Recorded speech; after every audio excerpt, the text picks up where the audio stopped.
एक राजा था। वह बैसाख माह में प्रतिदिन ब्रह्म मुहूर्त में उठकर गंगा जी में स्नान करता था।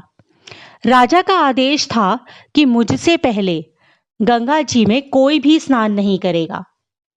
राजा जब गंगा जी में स्नान करने जाते तो उन्हें प्रतिदिन शांत जल के स्थान पर हिलता हुआ हलचल युक्त जल दिखाई देता था। राजा को संदेह होता था कि निश्चय ही मुझसे पहले कोई प्रतिदिन गंगा जी में स्नान करता है। इसलिए राजा ने नदी के तट पर पहरेदार बिठा दिए। गंगा जी के तट पर एक वृक्ष था। उस पर एक बंदरिया रहती थी।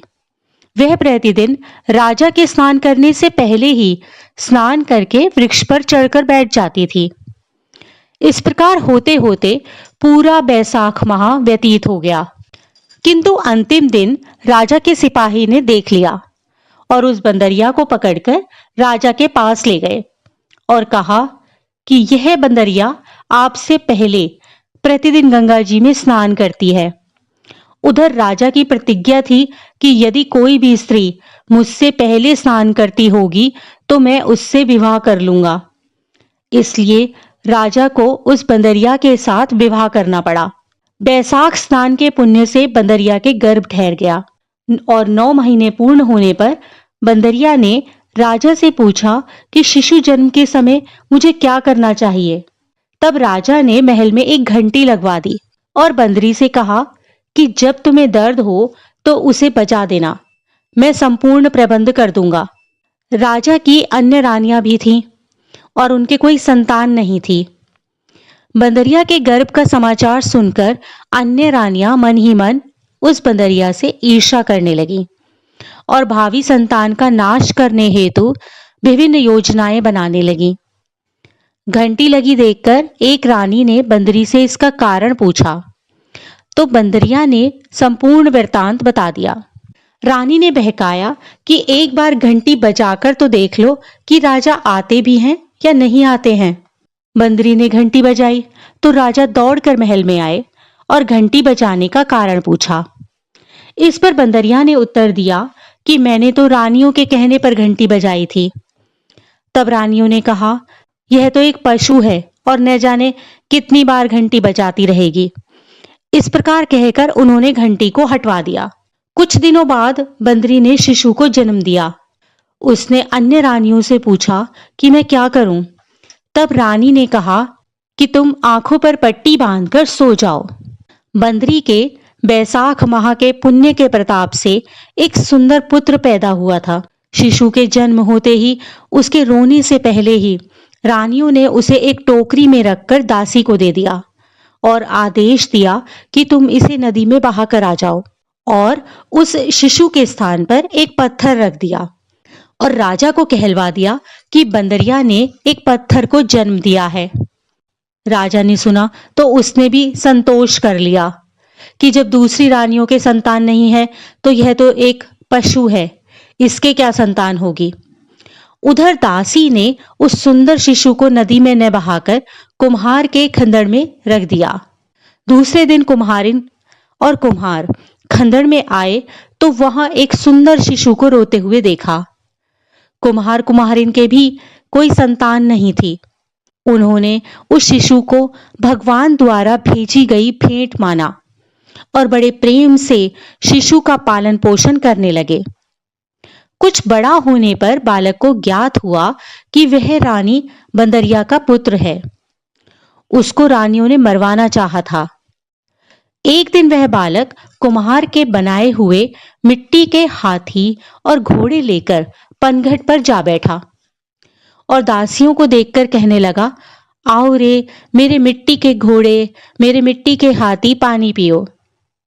तब दासियों ने यह बात सुनी तो वे हंसने लगीं और बोली, अरे मूर्ख, कहीं मिट्टी के हाथी घोड़े भी पानी पीते हैं क्या।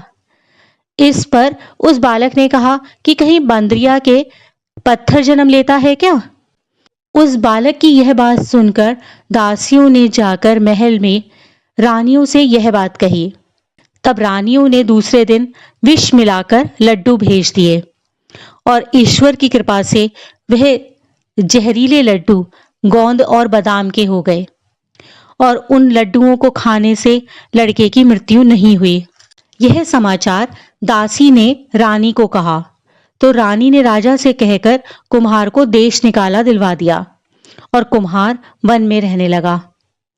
तत्पश्चात अगले वर्ष चैत्र माह में माता गणगौर के पूजन का दिन आया तो वह बंदरी का पुत्र 108 करवे और 108 गोली लेकर और घड़े में पानी भरकर बगीचे के बाहर बैठ गया।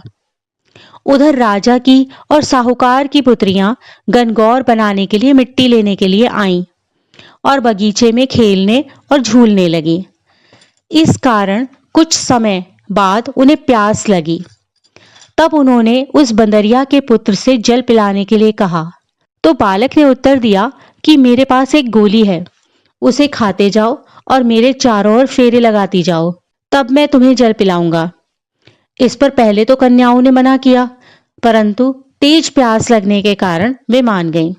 इस प्रकार गोली खाने और उस युवक के साथ फेरे लेने से वे गर्भवती हो गईं। बाद में जब उनके माता पिता को यह ज्ञात हुआ तो वे सभी कुम्हार के पास आए और संपूर्ण वृतांत सुनाया और कहा कि तेरे पुत्र ने हमारी कन्याओं से विवाह किया है, अब तुम्हें इन्हें अपने पास रखना होगा। तब कुम्हार ने निर्धन होने के कारण असमर्थता व्यक्त की। 2 कन्याओं के माता पिता ने बहुत सारा धन देकर अपनी कन्याओं को कुम्हार के घर विदा कर दिया और कुम्हार के घर 108 बहुएं आ गईं और कालांतर में उसके 108 ही पोते हुए। कुम्हार ने समस्त नगरी को भोजन हेतु आमंत्रित किया और राजा को भी बुलावा भेजा। राजा के यहाँ से रानी बंदरिया के अतिरिक्त सब भोजन के लिए पधारे। तब राजकुमार राजा की आज्ञा लेकर बंदरिया को लेने रथ और पालकी लेकर गया और लाकर सभा में सबसे ऊंचे स्वर्ण आसन पर बिठाया। राजकुमार ने अपनी सभी पत्नियों को समझा दिया था कि बंदरिया मुझे जन्म देने वाली माता है। एक एक बहुरानी बंदरिया के चरण स्पर्श करती गई और एक एक सोने का सिक्का और पोते को गोद में देती गई। जब राजा और अन्य रानियों ने यह सब देखा तो कुम्हार के पुत्र से इसका कारण पूछा। रानियों को तो संदेह पहले से ही था कि यह अवश्य ही बंदरिया का पुत्र है, इसलिए रानी और रूठकर राजा से कहने लगी कि कुम्हार के पुत्र ने हमारा अपमान किया है और बंदरिया का सम्मान किया है, हम सब लौट कर जा रही हैं। उधर राजा को पुत्र के जन्म का संपूर्ण रहस्य ज्ञात हो गया था, इसलिए उन्होंने रानियों को देश निकाला दे दिया और अपनी सभी पुत्र वधू और पौत्रों को लेकर महल में आ गया और राजकुमार का राज तिलक हुआ। कुम्हार कुम्हारिन को राजकुमार ने महल में रहने के लिए निवेदन किया, परंतु वे नहीं माने तो राजा ने उन्हें ढेर सारा धन दे दिया।